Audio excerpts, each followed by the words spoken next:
Hey, Andrew Walton with Neil Patel here, and in this video we're going to look at how to optimize conversion on therightwrite.com. Now before we look at the specifics of this website, we have to discuss something really important because the owner of this site said that his main concern right now is driving traffic. But as we often discuss in the group, there actually is no such thing as a traffic problem.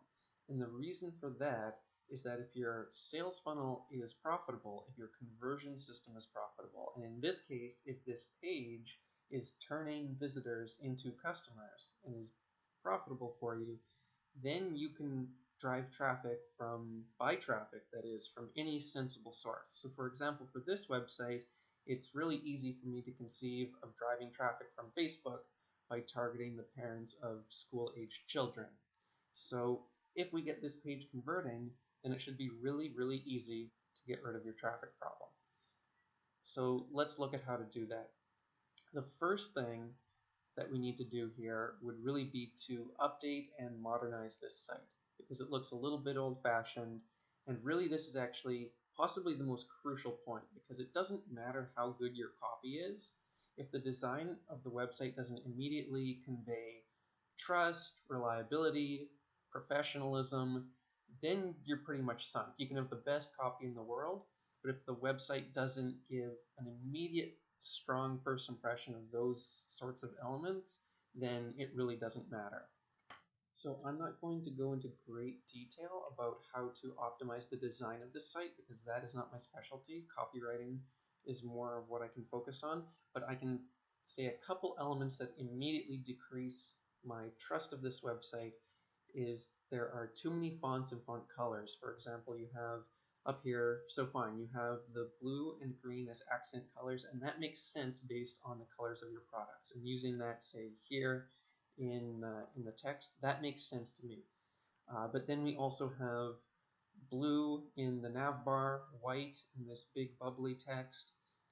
So there's too much variety and not enough consistency. Usually using 2, maybe 3 fonts maximum, and the same with colors, both in terms of the color scheme and your font colors. So here we have a light blue, a darker blue, a third blue.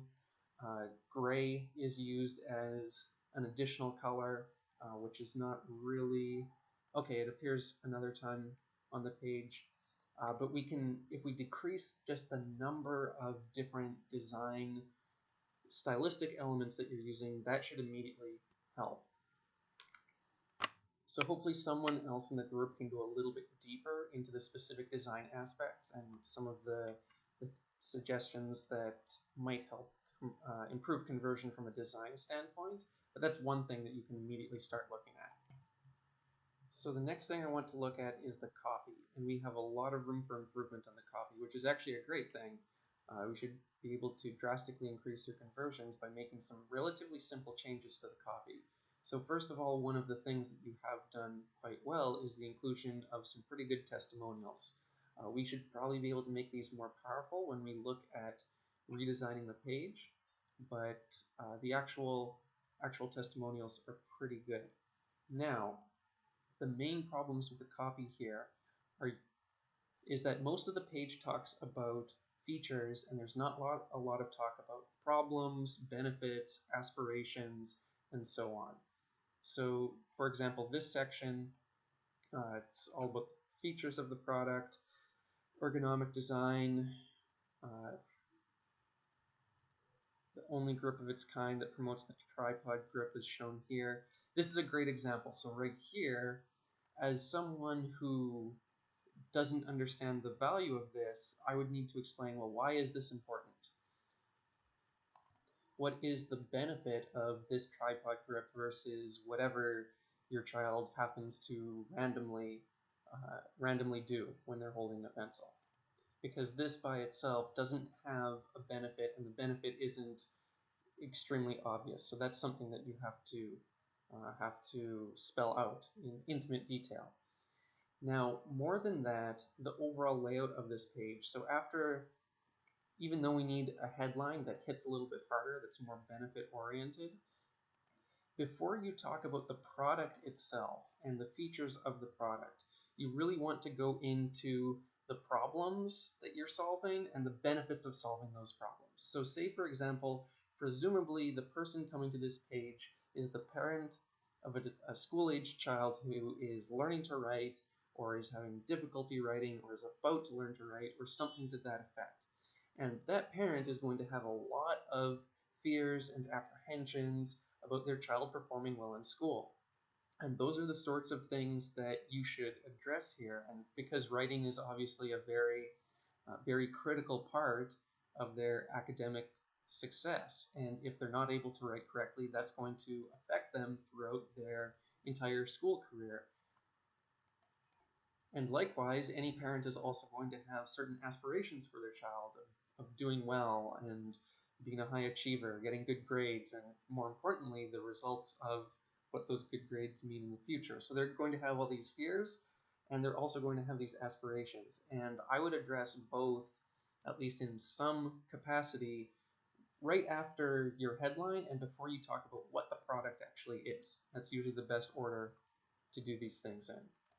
And one thing that would really help your argument in this case is if you have some sort of third-party statistics or data that you can cite about the relationship between good writing skills and academic performance.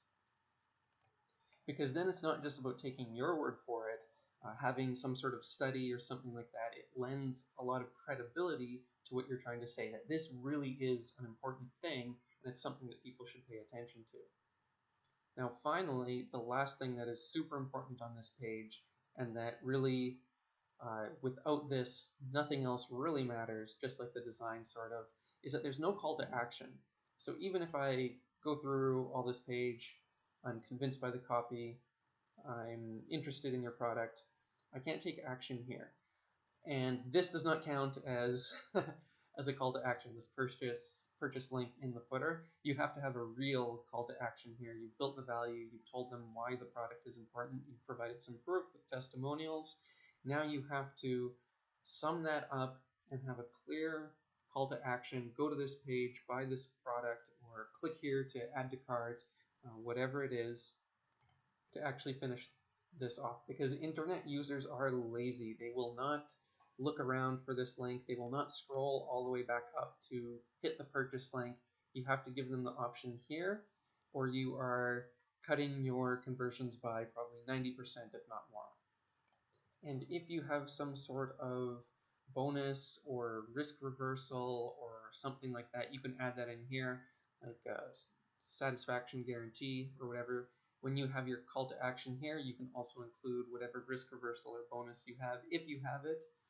I would definitely recommend at least having a money-back guarantee or something to that effect, because it shows the confidence you have in your product and that your product is going to work. Even, I know with physical products, sometimes people are, or with products in general, people don't want to give a guarantee because they're worried that people will take advantage of them, but statistically, basically, regardless of industry, we find that the conversion increase you get by taking away the risk of the consumer versus the risk that you assume by having a small percentage of people return things, it's weighted wildly in your favor, and the increase in sales that you get far outpaces the slight increase in returns that you'll end up seeing. So that, I think, should do it for this page. If you take care of those elements, things should convert a lot better. You should get a lot more profit from each visitor that comes to your website. And if you have any questions, please leave them on the Facebook group, and I'd be happy to answer them there.